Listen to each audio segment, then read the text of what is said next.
Olá, gente, boa tarde. Estou aqui hoje para falar um pouquinho, de saúde da criança. Nós estamos no módulo agora de saúde da mulher e da criança. Eu vou falar um pouquinho da pediatria. Nós vamos entrar em outros assuntos, né? Mas hoje eu vim falar só um pouquinho sobre o que é a hospitalização infantil e sensibilizar vocês para esse momento que é tão delicado para a criança, né? Para a criança, para os pais, para a família, onde muitos elos estão aí sensibilizados, a criança está sendo separada do seu ambiente familiar.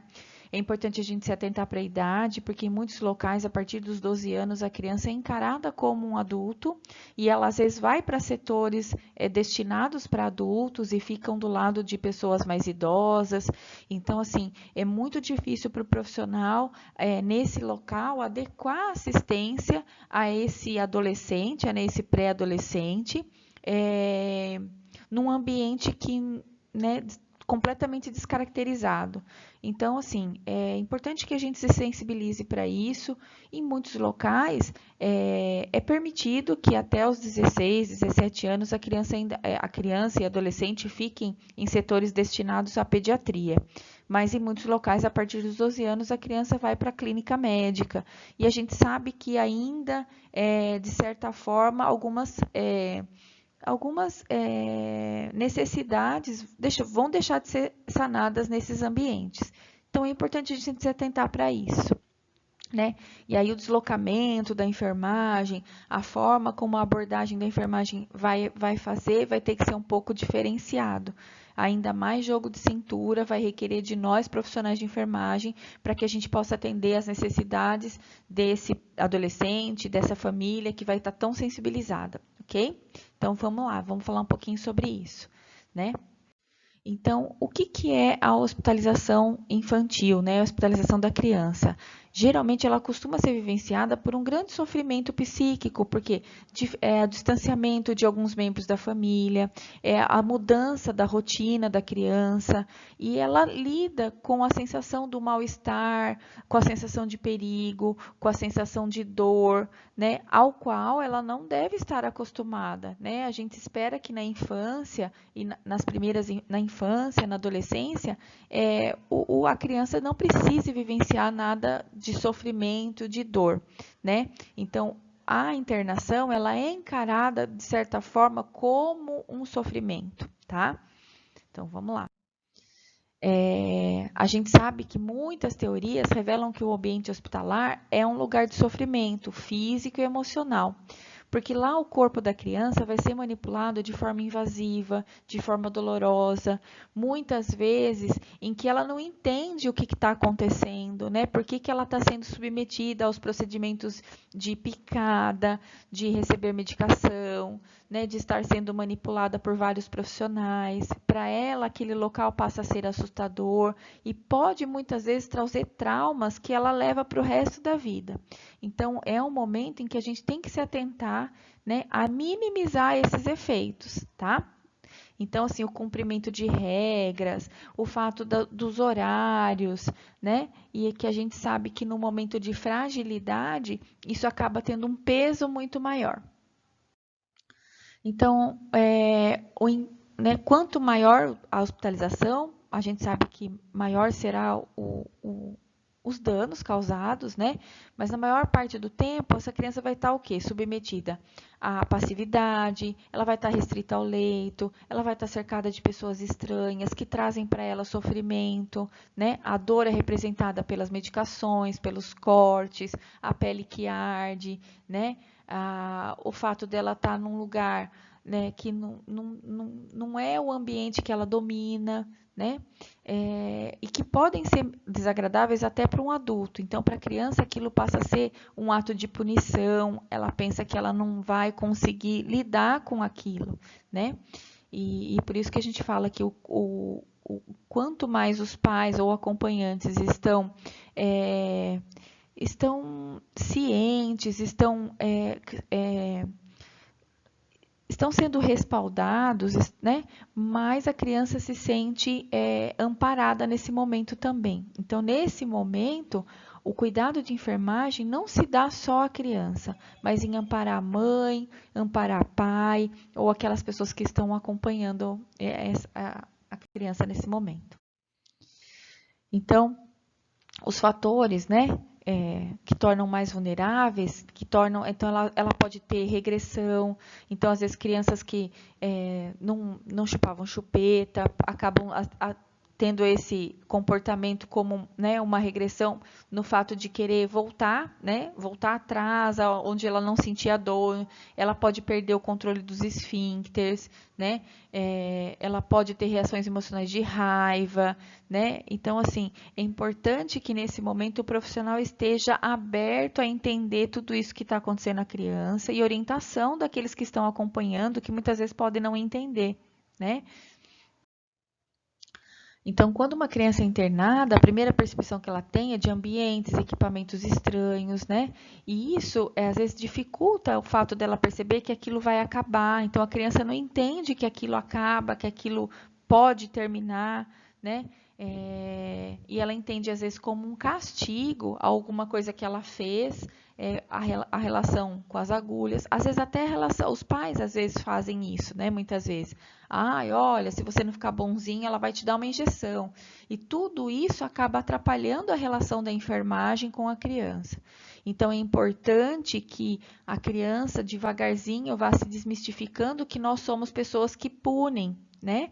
Então, a gente, de certa forma, precisa, além de tudo, orientação dos pais, dos acompanhantes, que a enfermagem não está ali para punir, que está ali para ajudar. A criança vai demorar um pouquinho mais a entender todo esse processo e a gente precisa estar atento a isso e aberto ao entendimento desse processo, né? É necessário se preparar emocionalmente o paciente para situações de angústia, de estresse, né? Os exames, que às vezes precisa ficar quieto, parado, né? Quando vai dar ponto, que você precisa, às vezes, conter a criança até para sua proteção.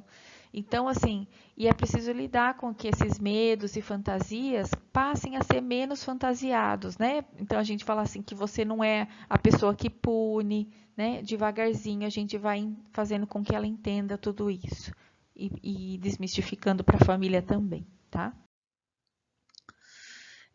A gente sabe que é fonte de estresse para a maioria das crianças e pode contribuir até para um trauma, né? Às vezes a gente encontra muitos adolescentes, muitos jovens e muitos adultos dizendo que tem trauma de hospital e muito disso pode se referir a internações anteriores, né? Então isso a gente tem que de certa forma ir amenizando e diminuindo com que, né, isso vá acontecendo cada vez menos. Então vamos lá. Comportamentos da família com relação à internação, né? Então a gente sabe que depende muito do nível de desenvolvimento, do nível de entendimento, do amparo que essa família tem, né? Muitas vezes as mães elas não querem estar ali, a gente às vezes precisa entender por que, que ela não quer estar ali com o filho, mesmo o filho precisando do atendimento, né? Porque às vezes elas têm outros 3, 4 filhos e não tem com quem deixar. Então a gente precisa estar aberto a entender tudo isso, porque nós fazemos muitos julgamentos, né? Às vezes a gente tem mães usuárias, então o fato de estar internada para ela pode acarretar situações também de surtos, então a gente precisa entender o processo familiar. É muito importante. A gente fala assim, o atendimento na pediatria, ela não ocorre só para criança. Ela ocorre, às vezes, a gente entra dentro de um contexto familiar, né? A internação, ela é diferente, né? Nos diversos níveis de idade, dos 4 meses aos 2 anos, 2 anos a 5. O que é importante que a gente entenda é que a gente possa fazer essa mobilidade às necessidades da criança. Então, uma criança de meses, ela vai ter algumas necessidades que o adolescente de 11, 13 anos não vai ter. Então, a gente precisa estar atento a essas mobilidades com relação ao atendimento dessas necessidades, ok? Os pais podem reagir com raiva, com sentimento de culpa, muitas vezes, porque pensam que as crianças podem ter adoecido por algum comportamento que tenham feito, né? Então, às vezes podem estar chorosos, com depressão. Então, o apoio aos pais é bastante importante, né? Os irmãos experimentam desde raiva, solidão, porque eles se sentem abandonados, né? Existem alguns estudos de pessoas de crianças que tiveram câncer. Os traumas ocasionados nos irmãos são tão grandes e tão graves quanto os das crianças com câncer, porque eles são, certo, abandonados, eles se sentem sem referências maternas e paternas, porque muitas vezes os pais abandonam seus filhos, os outros filhos, para o cuidado daquele outro. E a gente precisa estar atento a isso, né? Ao apoio que essa mãe está tendo para amparar os outros filhos, ao apoio familiar que esses outros filhos estão tendo, né? Então a gente precisa nesse intermeio e cuidar dessa família que está ali, né, na sua frente. Os papéis são alterados, então muitas vezes o pai assume alguns papéis, os avós assumem alguns papéis e a gente precisa estar atento a tudo isso, tá? É importante que a gente saiba que a criança hospitalizada ela tem direitos, né? Foi escrita uma carta, né? Pelas associações europeias que reafirmam o direito das crianças hospitalizadas. A gente vai passar por alguns deles, tá? A criança tem direito à admissão em lugares que estejam adequados, né, à consulta, né? A criança tem direito ao acesso aos pais ou substitutos dela de dia e de noite. As crianças têm direito a receber informação adequada, informação adaptada ao entendimento delas, assim como os pais. A equipe deve estar organizada a dar continuidade nos cuidados. A intimidade da criança deve ser preservada e ela deve ser tratada com cuidado e com compreensão. As visitas não têm limite de idade, então as crianças têm necessidades, às vezes, de ver irmãos, né, de ver primos, dependendo do contato, e a gente precisa fazer esse entendimento. Hoje nós temos a internet, né, como um grande aliado a esse processo, né?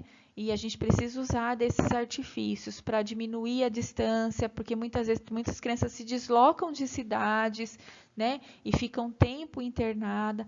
A criança tem direito à manutenção da sua aprendizagem. Então, algumas escolas mantêm pedagogos, psicopedagogos, para que ela possa ser estimulada, né, em todas as suas fases, desde a fala até a alfabetização. Então, se o período de internação é longo, a criança tem que ser garantido o processo de aprendizagem durante a internação, tá? Neste cenário, a enfermagem tem que ser, então, agradável à estadia da criança, a gente precisa sensibilizar os profissionais, a gente precisa entender que a figura materna ou a figura dos avós, ou a figura do pai, a gente tem que entender qual é a figura que representa conforto para essa criança, né? E a gente precisa estar apto a fazer as mobilidades no atendimento, né? E pensar que essa pessoa também tem de ser atendida, também tem de ser acolhida, também tem de ser cuidada, tá? É necessário a gente abrir a nossa atuação, né? Porque muitas vezes a gente vai ter que utilizar de brinquedos terapêuticos, utilizar de formas de modo simbólico, usar fantasias para diminuir o impacto desse sofrimento na criança, né? A gente sabe que as brincadeiras, né, as brinquedotecas, utilizar recursos lúdicos diminui essa agressão, né, desse processo necessário em alguns momentos, né? Então, preparar atividades lúdicas para que ela possa enfrentar o processo de maneira realística, mas que sejam vivenciados, né? Como, por exemplo, cirurgia, né? Que o processo cirúrgico seja vivenciado de uma forma mais lúdica, que ela entenda, né? Que ela vai ser transferida, que ela vai ter uma ferida, que tem que fazer curativo, que às vezes machuca, né? Então, a gente tem que usar de artifícios lúdicos para o entendimento da criança para amenizar esse sofrimento. Participação ativa daqueles que estão, né, transmitindo tranquilidade, né, porque a criança se sente respaldada se os cuidadores estão respaldados também, tá? Então, a gente precisa entender que o adoecer faz parte da vida. Toda vida, né, todavia, algumas doenças levam à hospitalização afetam a vida das pessoas, né? Algumas doenças podem se tornar crônicas, como o caso do câncer, de algumas doenças renais, em que a criança precisa estar internada, de algumas doenças intestinais, né? Então, dessa forma, a gente precisa entender que o nosso conhecimento tem que ampliar, né? Que a gente precisa ter respaldos de demais profissionais. Então, na pediatria atuam, às vezes, terapeuta ocupacional, psicólogos, assistentes sociais. E essa conversa de todos os profissionais tem que ser cada vez mais fácil, mais acessível, né? A hospitalização infantil pode apresentar algumas, né, sugestões de estratégia de cada vez mais acarretar menos impacto a essas crianças, tá? Aqui estão algumas referências bibliográficas. A gente vai deixar alguns videozinhos, né, falando da hospitalização infantil e para que a gente esteja apto, né, a esse momento em que a gente vai estar nesse ambiente. Aí eu deixei aqui, né, uma música que eu gosto muito, né, que é do Chico Buarque. Então, da brincadeira, né, do quanto o lúdico e a enfermagem tem que se mobilizar para o lúdico para atender né, essa especialidade, né, do nosso cuidado, né? Então, eu deixo um abraço para vocês, com muitas saudades, e espero que eu tenha conseguido sensibilizar vocês para esse momento que vai ser tão legal no nosso estágio, que vai ser tão prazeroso para a gente, que vai ser de grande aprendizado para todos nós, tá bom? Um beijo para vocês e até!